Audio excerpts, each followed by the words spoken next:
じゃじゃん、布マスクで登場です。私に写真を送ってって言ったのはこれに使うためだったんですね。そうです。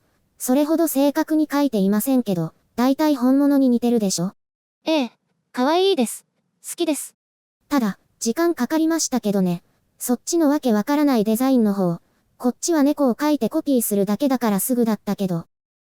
また無駄な時間をかけたんですか？でも可愛いからいいでしょ？許します。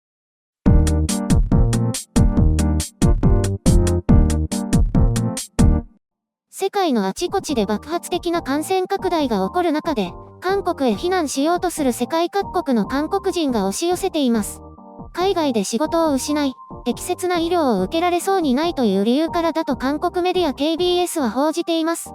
韓国でもこうして海外からの帰国者などの流入による感染者が例外なく増えています。感染者のうち 90% が韓国人であるとしています。これは、ちょっと、帰国者全体の比率がないので比較のしようがないですね。海外流入者の感染が全体の 2% を占めていて、地域別としてはテグキョンプクが大半で、そして首都圏のキョンギ道、ソウルが 4% 超、これに次ぐ数値だとして、保健福祉部は警戒を強めています。日本では夜間の接待のある酒場などが感染経路となっていると指摘がありましたが、韓国でも同様のようです。韓国保健福祉部は4月5日までに宗教施設や屋内体育施設、ナイトライフ関連の営業中止を勧告しています。営業を継続する場合は従業員や客に対して細かなチェック、消毒、近接をしないようになどとしています。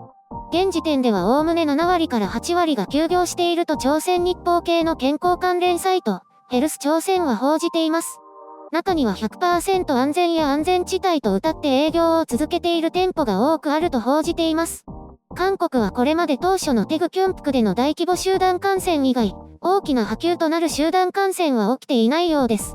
しかし首都圏の感染者数は少しずつ伸び始め、3月末には1日の半数程度を占めることとなりました。徐々に感染拡大が広がっているとの懸念もあり、集団感染などをきっかけに感染爆発が起きてしまうのではという不安も広がっています。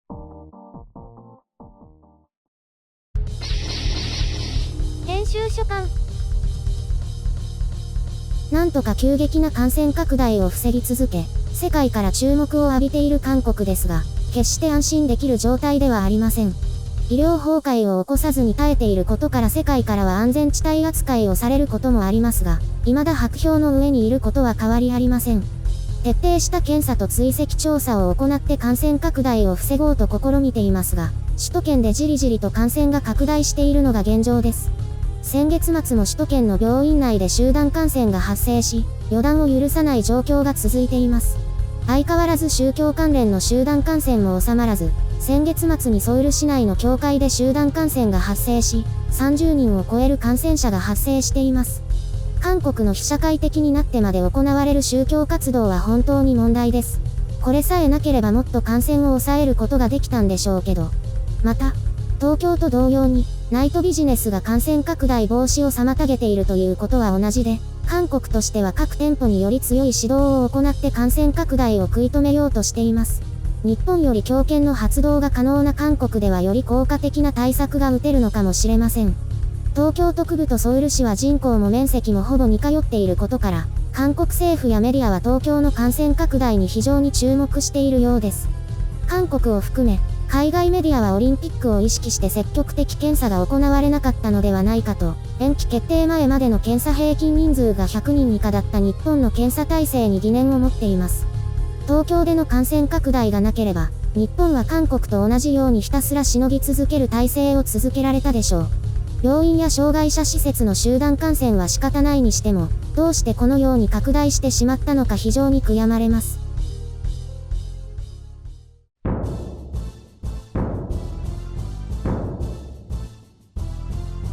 東京がニューヨークみたいになってしまうのではとテレビで報じていました。TBS ですね。2、3週間前のニューヨークの状況と非常に似ていて、同様の感染爆発が起きるのではないかと推測していますね。そうなんです。グラフの推移が似ているとかで、あと、人口や面積なども似ていると言っていました。日本人と米国人で大きく違いますよね。数値的な単純比較で騒いで注目を浴びようとしているのか注意を喚起しようとしているのかわかりませんが。そういう言い方をされると注目を集めようとしているように思います。突然変わりましたね。落ち着きました？なんとなく誇張のように思えてきました。ある部分までは正しいので、全くのデタラメとは言えませんが、ちょっと過剰な感じを受けますね。面白い見方ではありますが。面白いですか？ちょっと騙された気分で腹が立ってきました。実際こうなるかもしれないから。まあ、そうかもしれませんが。韓国は相変わらず平坦に近い緩やかなグラフを描いていますが、これはやはり韓国方式が効果を上げているということでしょうか。方法論としては理にかなっていますからね。結果を出し続ければ今後のモデルになるでしょうね。他の国は真似をしているんでしょうか？欧米はもう感染爆発が起きた後なので、今から真似をしても意味がありませんが、ドライブスルーや入院対象者の選別などは一部参考になると思います。韓国や日本はなんだかんだで初期の段階から警戒水位が高かったので、そこが欧米諸国との違いですね。あとはマスクですかね。欧米もようやくマスクが必要という意識が高まってきたようです。そうすると WHO の立場はどうなるんでしょうか？マスクは通常必要ないみたいに言っていましたけど。理論的にはそうなんでしょうけど、結局ウイルスがどのように拡散しているかわからないので、社会生活を行う上ではあった方がいいというのは明白ですよね。例えば会話する時の安全な距離感ってわかりにくいですから、わからなければマスクで予防すれば一番です。手洗いうがいも。ちょっと話を戻します。ニューヨークみたいになるという話でしたっけ？これに関しては目を引こうとして無理やり合わせた感じを受けて、正直なところ不快です。まあ、メディアとは大きかろうと小さかろうとこうして目立とうとする性質があります。このチャンネルも例外ではありませんのでよくわかります。最初のニューヨークの対比が余計でしたね。韓国もまだまだ油断できないとのことですけど。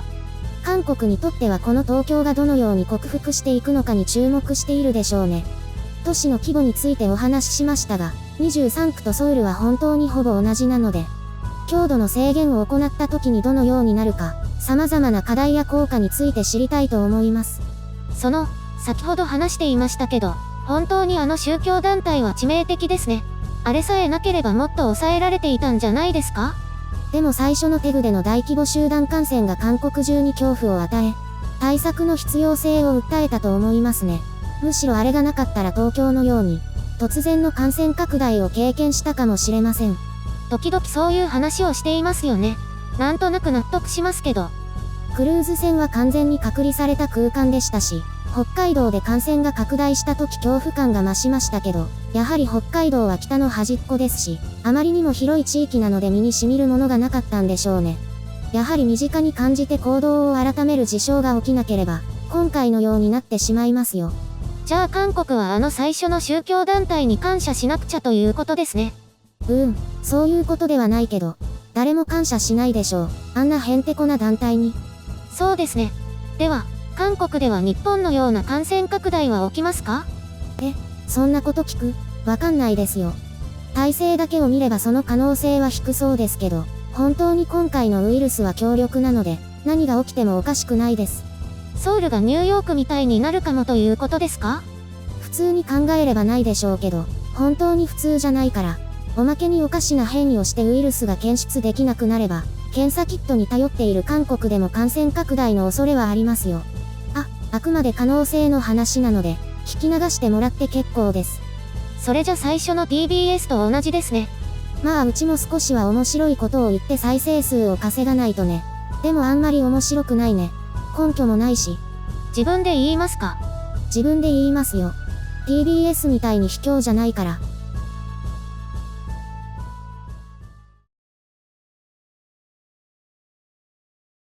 あれ？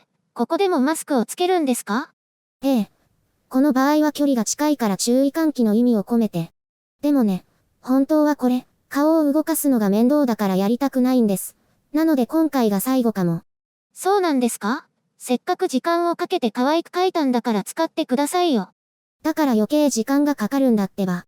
そういえばクレジットはいつできるんですか？あれは当分できないかも。仕事がものすごく忙しくて。だったらマスク描いてる場合じゃないでしょ。全くもってその通りなんですよね。